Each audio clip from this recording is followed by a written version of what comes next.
A las 2 en punto. Miró la última página. Se frotó los congestionados ojos. Bostezó y se estremeció. La cosa empeora a medida que avanzan los minutos. Maldita sea. Se volvió al oír el ruido de una puerta que se abría y saludó a Lanning, que entraba, haciendo sonar los nudillos de su mano huesuda.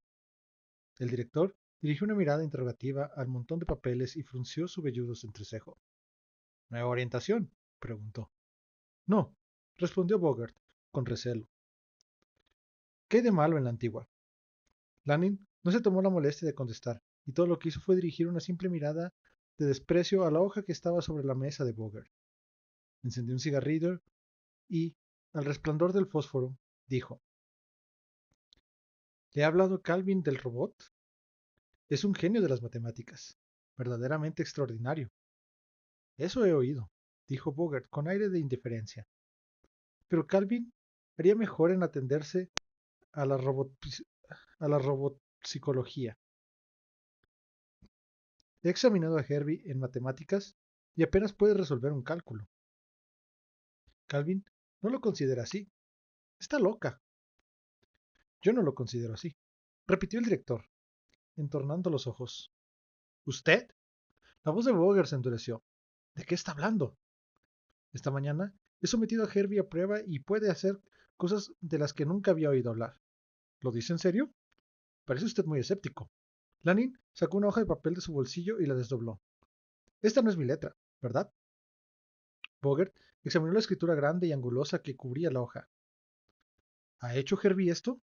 Exacto.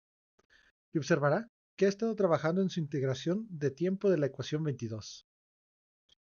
Llega a idénticas conclusiones, y en la cuarta parte del tiempo acompañó esta última afirmación señalando el papel con su dedo amarillento. No tiene usted derecho, añadió, a despreciar el efecto de permanencia en el bombardeo positrónico. No lo desprecio, por Dios, Lanning. Métase bien en la cabeza que esto cancelaría. Sí, seguro. Ya me lo ha explicado. Empleó usted la ecuación de conversión Mitchell, ¿verdad? Bien, pues no sirve. ¿Por qué no? Por una parte, ¿por qué ha empleado usted hiperimaginarios? ¿Qué tiene que ver una cosa con la otra? La ecuación de Mitchell no resistirá cuando... ¿Está usted loco? Si releyese el texto original de Mitchell en las actas de... No necesito hacerlo. Ya le he dicho que su razonamiento no me gusta. Y Herbie está de acuerdo conmigo. Bien, entonces, gritó Borger, que le resuelva el problema del despertador mecánico él. ¿Para qué tomarse la molestia de buscar no esenciales? Este es exactamente el punto difícil. Herbie no puede resolver el problema. Y si él no puede, nosotros solos tampoco. Llevaré la cuestión ante la Junta Nacional. Esta más allá de nuestras posibilidades. Bogert se levantó de un salto con el rostro congestionado. No hará usted nada de esto. ¿Es que va usted a decirme lo que puedo y no puedo hacer? Preguntó Lanning. Exactamente, fue la excitada respuesta. Tengo el problema planteado y usted no me lo va a quitar de las manos. ¿No piensa que no veo a través de usted? ¿Fósil disecado? ¿Sería capaz de cortarse la nariz antes de permitir que yo tenga el mérito de resolver el problema de la telepatía robótica? Es usted un perfecto idiota, Bogart. Y dentro de 2 segundos habrá sido destituido por insubordinación. El labio inferior de Lanning temblaba de indignación. No hará usted eso, Lanning. Con voz robot capaz de leer el pensamiento, no hay secretos que valgan, de manera tal que ya sé lo de su dimisión. La ceniza del cigarrillo de Lanning tembló y cayó seguida del cigarrillo. ¿Cómo? ¿Cómo? Bogart se echó a reír con maldad. Y yo soy el nuevo director. Entiéndalo. Estoy perfectamente enterado de ello, aunque crea lo contrario. Maldita sea, Lanning. Voy a dar las órdenes oportunas, o se verá usted metido en el mayor lío de su vida. Lanning consiguió hablar, pero fue más bien un rugido. Está usted despedido. ¿Se entera? Queda usted relevado de todas sus funciones. Está despedido. ¿Lo entiende? La sonrisa en el rostro de Bogart se ensanchó todavía más. Bueno, ¿y de qué sirve todo esto? Así no va usted a ninguna parte. Tengo los triunfos en la mano. Sé que ha dimitido. Harry me lo ha dicho y lo sabe perfectamente por usted. Danin se esforzó por hablar con calma. Parecía viejo, muy viejo, y sus ojos cansados miraban desde un rostro cuyo color había desaparecido para dejar solo el tono lívido de la edad. Quiero hablar con Herbie. No puede haberle dicho nada de esto. Está usted jugando fuerte, Bogart, pero yo le llamo a esto un bluff. Venga conmigo. ¿A ver a Herbie? Magnífico, verdaderamente magnífico. Eran también las 12, en punto cuando Milton Ash levantó la vista de su tosco boceto y dijo: ¿Comprende la idea? No sirvo mucho para estas cosas, pero es algo así. Es una bonita casa y puede ser mía casi por nada. Susan Calvi contempló el boceto con sus ojos tiernos. Es realmente hermosa, suspiró. A menudo he pensado que también me gustaría. Su voz se desvaneció. Desde luego, continuó Ash animadamente dejando el lápiz. Tendré que esperar a mis vacaciones. Faltan solo 2 semanas. Pero este asunto de Herbie lo tiene todo en el aire. Fijó la mirada en sus uñas. Además, hay otro punto, pero esto es un secreto. Entonces no me lo diga. Oh, pronto tendré que decirlo. Está yo por decírselo a alguien. Y usted es precisamente eh, la mejor confidente que puede encontrar aquí. Esbozó una tímida sonrisa. El corazón de Susan latía con fuerza, pero no tuvo confianza en sí misma para hablar. Francamente, prosiguió Ash acercando su silla y bajando la voz hasta convertirla en un susurro confidencial. La casa no va a ser solo para mí. Voy a casarme. Susan dio un respingo. ¿Qué le ocurre? Preguntó él. Oh, nada. La horrible sensación de vértigo se desvaneció en el acto, pero era difícil hacer salir las palabras de la boca. ¿Casarse? ¿Quiere decir? Sí, seguro. Es ya tiempo, ¿no? ¿Recuerda aquella muchacha que vino a verme el verano pasado? Pues es ella. Pero, ¿se siente usted mal? ¿Qué? Jaqueca, dijo ella, alejándolo débilmente con un gesto. Me dan a menudo últimamente. Quiero felicitarlo, desde luego. Me alegro mucho. Su falta de experiencia al aplicarse colorete en las mejillas hizo que en su rostro, blanco como la cal, se formaran 2 nítidas manchas rojas. Los objetos habían empezado a girar nuevamente. Perdóneme, por favor. Salió de la habitación balbuceando excusas. Todo había ocurrido con la catastrófica rapidez de un sueño y con el irreal horror de una pesadilla. Pero ¿cómo podía ser? Herbie había dicho. Y Herbie sabía. Herbie podía leer las mentes. Sin darse cuenta, se encontró apoyada contra el marco de la puerta de Herbie, jadeando, mirando su rostro metálico. Debió de subir los 2 tramos de escalera, pero no tenía el menor recuerdo de ello. La distancia había sido cubierta en un instante, como en sueños. ¡Como en sueños!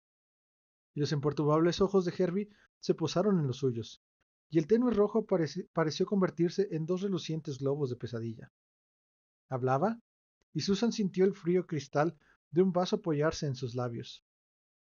Bebió y con un estremecimiento volvió a la realidad que le rodeaba. Herbie seguía hablando, pero ahora con voz agitada, como si se sintiese ofendido, temeroso, suplicante. Sus palabras comenzaban a cobrar sentido. Esto es un sueño, iba diciendo, y no debes creer en él. Pronto despertarás en el mundo real y te reirás de ti misma. Te quiere, te digo, te quiere, pero no aquí, no ahora. Esto es todo ilusión. Susan Calvin asentía, su voz convertida en su susurro. Sí, sí. Se aferraba al brazo de Herbie repitiendo una y otra vez. No es verdad, ¿eh? No lo es. No lo es. Como volvió a sus cabales, nunca lo supo, pero fue como pasar de un mundo de nebulosa irrealidad a uno de violenta luz. Lo apartó de ella, empujó con fuerza el brazo de acero, sin expresión en la mirada. ¿Qué vas a intentar hacer? Exclamó, con la voz convertida en un grito. ¿Qué vas a intentar hacer? Quiero ayudarte, respondió Herbie. ¿Ayudarme? Exclamó la doctora mirándolo, diciendo que todo esto es un sueño, tratando de llevarme a una esquizofrenia. Una tensión histérica se apoderaba de ella. Esto no es un sueño. Ojalá lo fuese. Detuvo su respiración en seco. Espera. Ya, ya. Comprendo. Dios bondadoso, todo está tan claro. En la voz del robot hubo un acento de horror. Tenía que hacerlo. Y yo te creí. Jamás pensé. Unas fuertes voces detrás de la puerta interrumpieron sus palabras. Susan se volvió, cerrando los puños espasmódicamente, y, cuando Bogert y Lanning entraron, estaba junto a la ventana más alejada. Ninguno de los dos hombres reparó en su presencia. Se acercaron a Herbie al mismo tiempo. Lanning, furioso e impaciente. Bogert, frío y sardónico. El director fue el primero en hablar. Ven aquí, Herbie. Óyeme. El robot puso la mirada en el anciano director. ¿Sí, doctor Lanning? ¿Has hablado de mí con el doctor Bogert? No, señor, respondió lentamente, y la sonrisa en el rostro de Bogart se desvaneció. ¿Cómo es eso? Exclamó Bogart, avanzando y deteniéndose ante el robot. Repite lo que me dijiste ayer. Dije que... Herbie se interrumpió. En la profundidad de su cuerpo, el diafragma metálico vibraba con sonidos discordantes. ¿No me dijiste que había dimitido? ¡Contéstame!, rugió Bogart. Bogart levantó los brazos, desesperado, pero Lanning lo hizo a un lado. ¿Trataste de engañarlo con una mentira? Ya lo ha oído, Lanning. Ha empezado a decir sí, y se ha detenido. Apártese de aquí. Quiero saber la verdad por él mismo. Yo se lo preguntaré, dijo Lanning, volviéndose hacia el robot. Ahora, cálmate, Herbie. ¿He dimitido? Herbie lo miraba, y Lanning repitió, impaciente. ¿He dimitido? Hubo una leve insinuación de negativa en la cabeza del robot. Una larga espera no produjo nada más. Los dos hombres se miraron con evidente hostilidad. ¿Qué diablos?, estalló Bogart. ¿Es que el robot se ha vuelto mudo? ¿Es que no puedes hablar, monstruo? Puedo hablar, fue la rápida respuesta. Entonces contesta esta pregunta. ¿Me dijiste que Lanning había dimitido o no? ¿Ha dimitido? Y de nuevo se produjo el profundo silencio, hasta que desde el extremo de la habitación resonó súbitamente la risa de Susan Calvin, vibrante y cercana a la histeria. Los dos matemáticos se sobresaltaron y Bogart entornó los ojos. ¿Usted aquí? ¿Qué es lo que le causa tanta gracia? No hay nada gracioso, dijo ella, sin naturalidad en la voz. Es solo que no soy la única que ha caído en la trampa. Hay una cierta ironía en ver a tres de los más grandes expertos en robótica del mundo caer en la misma trampa elemental, ¿no creen? Su voz se desvaneció y se llevó una pálida mano a la frente. Pero no, no es nada gracioso. Esta vez, la mirada de que los dos hombres se cruzaron fue grave. ¿De qué trampa está usted hablando?, preguntó secamente Lanning. ¿Es que le ocurre algo a Herbie? No, dijo Susan acercándose lentamente. No le ocurre nada. Es a nosotros mismos a quienes nos ocurre. Se volvió súbitamente hacia el robot y le gritó con violencia. Lejos de mí. Vete al otro extremo de la habitación y que no te vea cerca. Herbie se estremeció ante la furia de sus ojos y se alejó con su paso metálico. Lanning, con voz hostil, dijo: ¿Qué significa todo esto, doctora Calvin? Susan se colocó frente a ellos y los miró con sarcasmo. Supongo que conocen ustedes la primera ley fundamental de la robótica. Los dos hombres asintieron a la vez. Ciertamente, dijo Bogart, irritado. Un robot no debe dañar a un ser humano ni por inacción permitir que se lo dañe. Bien dicho, se mofó Susan Calvin. Pero, ¿qué clase de daño? Pues, de toda especie. Exacto, de toda especie. Pero, ¿qué hay de herir los sentimientos? Y la decepción del propio yo. La destrucción de las esperanzas. ¿Eso no es una herida? ¿Qué puede un robot saber de...? Dijo Lanning, ceñiendo, pero se calló. Lo ha comprendido, ¿verdad? Este robot lee el pensamiento. ¿Cree usted que no sabe todo lo que se refiere a la herida mental? ¿Supone usted que si le hago una pregunta, no me dará exactamente la respuesta que yo deseo oír? ¿No nos heriría cualquier otra respuesta? ¿No lo sabe Herbie muy bien? Válgame el cielo, murmuró Bogart. La doctora le dirigió una mirada sarcástica. Supongo que usted le preguntó si Lanning había dimitido. Usted deseaba saber que sí, y esta es la respuesta que Herbie le dio. Y supongo que es por ello, intervino Lanning, que hace un momento no contestaba. No podía hacerlo sin herirnos a uno de los dos. Hubo una pausa, durante la cual los dos hombres miraron al robot, que estaba como encogido en su silla, junto a la biblioteca, con la cabeza apoyada en una mano. ¿Sabe todo eso?, dijo Susan Calvin mirando fijamente al suelo. Este demonio lo sabe todo, incluso el error que se cometió en su montaje. Tenía una expresión sombría y pensativa en la mirada. En esto se equivoca usted, doctora Calvin, dijo Lanning levantando la cabeza. No lo sabe. Se lo he preguntado. ¿Y eso qué significa?, gritó Susan. Solo que no quería usted que le diese la solución. Habría herido su susceptibilidad, tener una máquina capaz de hacer lo que usted no puede hacer. ¿Se lo ha preguntado?, añadió dirigiéndose a Bogart. En cierto modo, respondió Bogart, tosiendo y sonrojándose. Me dijo que entendía muy poco de matemáticas. Lanning se rió en voz baja, y la doctora lo miró sarcásticamente. Yo se lo preguntaré, dijo. Una solución dada por él no puede herir mi vanidad. Ven aquí, añadió levantando la voz. Herbie se puso de pie y se aproximó con pasos vacilantes. ¿Sabes? Supongo, continuó. ¿Exactamente en qué punto del montaje se introdujo un factor extraño o fue omitido uno esencial? Sí, dijo Herbie en un tono casi inaudible. Alto, interrumpió Bogart furioso. Esto no es necesariamente verdad. ¿Desea usted saberlo? Eso es todo. No sea idiota, respondió Susan Calvin. Sabe tantas matemáticas como Lanning y usted juntos, puesto que puede leer el pensamiento. Dele ocasión de demostrarlo. El matemático se inclinó y Calvin dijo, bien, entonces dilo, Herbie. Estamos esperando. Y en una parte añadió, traigan lápices y papel. Pero Herbie permaneció en silencio y, con un tono de triunfo en la voz, la psicóloga continuó. ¿Por qué no contestas, Herbie? Súbitamente, el robot saltó. No puedo. Ya sabes que no puedo. El doctor Bogart y el doctor Lanning no quieren.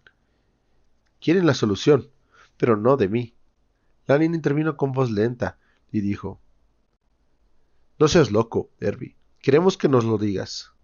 Bogart se limitó a sentir. La voz de Herbie se elevó hasta hacerse estridente.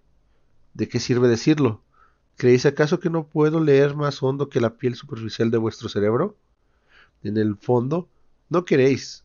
No sois más que una máquina a la que se ha dado una imitación de vida, solo por virtud de la acción positrónica de mi cerebro, lo cual es una invención del hombre. No podéis quedar en ridículo ante mí sin sentiros ofendidos. Esto está grabado en lo profundo de vuestra mente y no puede ser borrado. No puedo dar la solución. Nos marcharemos, dijo Lanning. Díselo a la doctora Calvin. Sería lo mismo, gritó Herbie, puesto que sabrías que he sido yo quien ha dado la respuesta. Pero comprenderás, Herbie, prosiguió la doctora, que a pesar de ello, los doctores Lanning y Bogart quieren saber la respuesta. Por sus propios esfuerzos, insistió Herbie, pero la quieren, y el hecho de que tú la tengas y no se la quieras dar los hiere. ¿Comprendes? Sí, sí. Y si le das, los herirá también. Sí, sí. Herbie retrocedía lentamente y la doctora iba avanzando al mismo paso. Los dos hombres los miraban helados de sorpresa. No puedes decírselo, murmuró la psicóloga, porque los heriría y tú no puedes herirlos. Pero si no se los dices, los hieres también, de manera que debes decírselos. Y si se los dices, los herirás, de manera que no debes decírselo. Pero si no se los dices, los hieres, de manera que debes decírselo. Pero si no los dices, hieres de manera que no debes decirlo. Pero si no lo dices... Herbie estaba acorralado contra la pared y cayó de rodillas. Basta, gritó. Cierra tu pensamiento. Está lleno de engaño, dolor y odio. No quise hacerlo. Te digo, he tratado de ayudarte. Te he dicho lo que deseabas oír. Tenía que hacerlo. La psicóloga no le prestaba atención. Debes decirlo, pero si lo dices, los hieres, de manera que no debes. Pero si no lo dices, los hieres también, de manera que... Jerby lanzó un grito estridente. Fue como el silbido de una flauta aumentando hasta el infinito, un silbido desgarrador y penetrante que resonó en todos los ámbitos de la sala.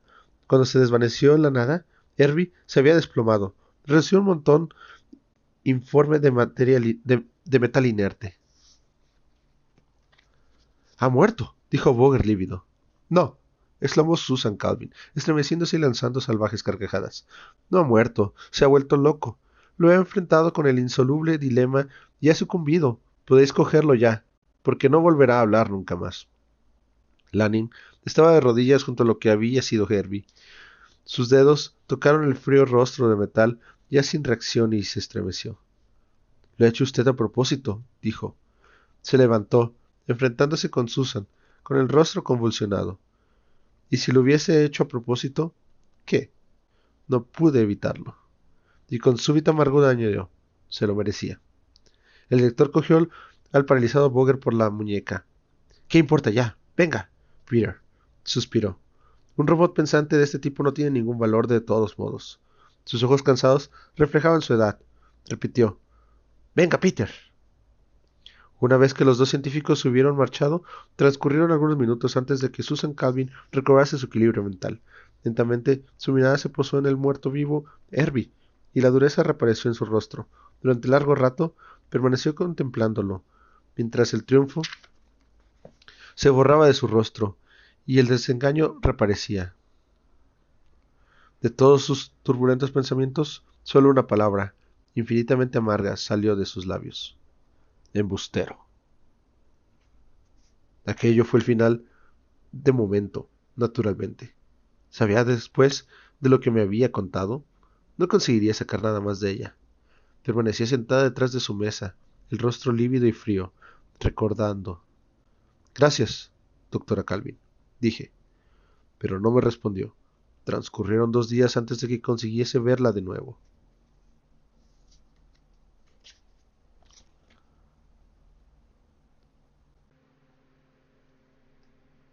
Pequeño robot perdido. Volví a ver a Susan Calvin a la puerta de su oficina. Estaba sacando los archivos. —¿Cómo van esos artículos, mi joven amigo? —me preguntó. —Muy bien —respondí—. Los había estructurado según mi propio criterio, dramatizando el escueto de su relato y añadiendo a la conversación algunos toques de amenidad. ¿Quiere usted echarles una mirada y decirme si he sido calumnioso o me he propasado en algo? —Con mucho gusto. ¿Quiere que vayamos a la sala de juntas? Podemos tomar café. Parecía de buen humor, de manera que mientras avanzábamos por el corredor, aventuré. —Me estaba preguntando, doctora Calvin. —¿Sí?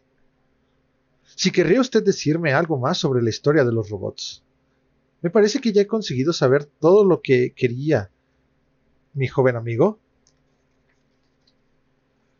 En cierto modo, sí. Pero estos incidentes que he transcrito no tienen gran aplicación en el mundo moderno. Quiero decir que solo se desarrolló un único robot capaz de leer el pensamiento. Las estaciones del espacio están ya pasadas de moda y en desuso, y la explotación minera por robots se da por sentada. ¿Y el viaje interestelar? No han transcurrido más de 20 años desde que se inventó el motor hiperatómico, y todo el mundo sabe que fue una invención robótica. ¿Qué hay de verdad en ello? El viaje interestelar. Se quedó pensativa. Estábamos en el salón y encargué una copiosa comida. Y ella solo tomó café. No fue una simple invención robótica, comprenda usted. Por supuesto, hasta que construimos el cerebro, no adelantamos mucho. Pero lo intentamos, verdaderamente lo intentamos. Mi primer contacto, directo quiero decir, con las investigaciones interestelares tuvo lugar en 2029, cuando se perdió un robot. En Hyperbase, las medidas se tomaron con una especie de furia frenética. Fue como el equivalente muscular de un grito histérico. Para clasificarlas por orden de cronología y desesperación fueron: 1. Todo trabajo en la zona hiperatómica que atraviesa el volumen espacial ocupado por la estación del grupo asteroidal 27 quedó inmovilizado. 2. Todo volumen espacial del sistema quedó aislado, prácticamente hablando. Nadie podía entrar sin permiso, nadie podía salir bajo ningún pretexto. 3. Los doctores Susan Calvin y Peter Borger, jefa del Departamento de Psicología y director del Departamento de Matemáticas de la Unidad de la United States Robots and Mechanical Men Incorporation, respectivamente, fueron llevados a hiperbase por una nave de patrulla del gobierno. Susan Calvin nunca había abandonado la superficie de la Tierra ni tenía especiales deseos de hacerlo. En una era de energía atómica y de clara aproximación a la zona hiperatómica, seguía siendo muy provinciana. Estaba, pues, desconectada de su viaje y poco convencida de su urgencia, y todas las facciones de su rostro le demostraron claramente durante su primera cena en hiperbase. Tampoco la lívida palidez del Dr. Bogert abandonaba una cierta actitud de recelo.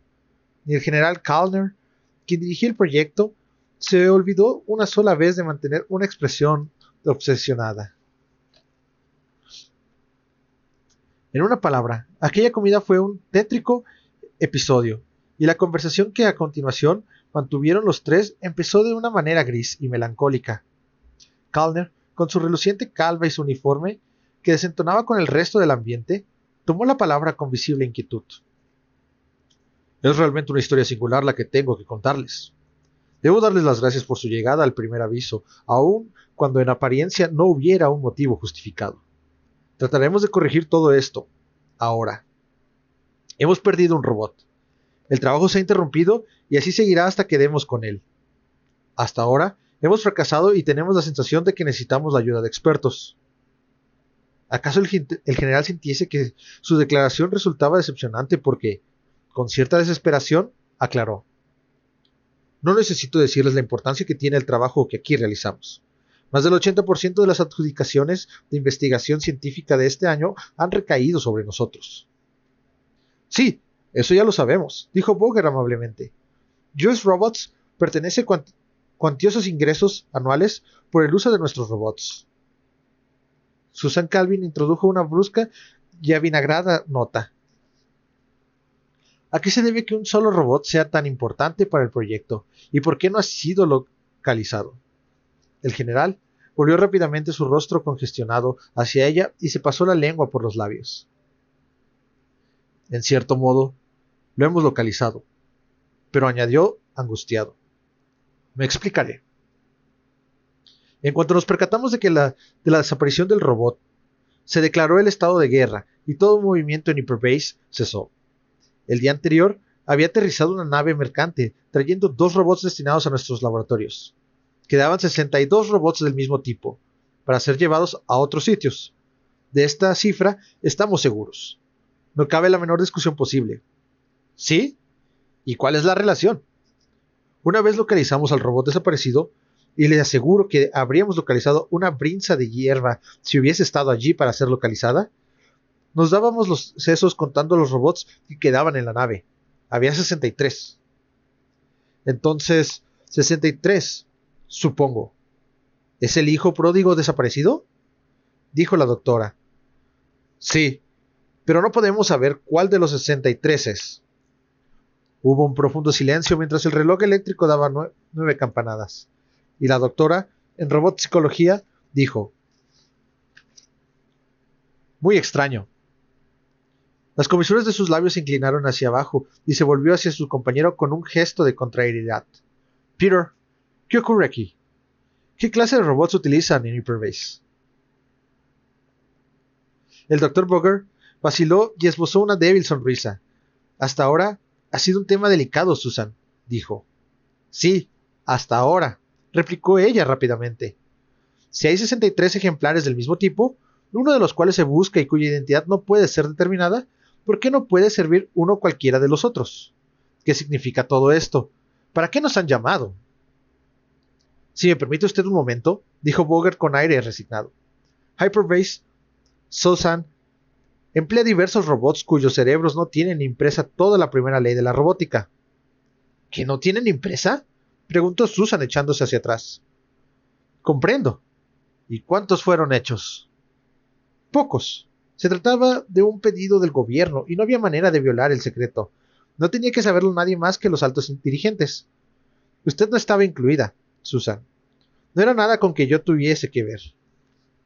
El general lo interrumpió con gesto autoritario. Quisiera aclarar este punto. No sabía que la doctora Calvin ignoraba la situación.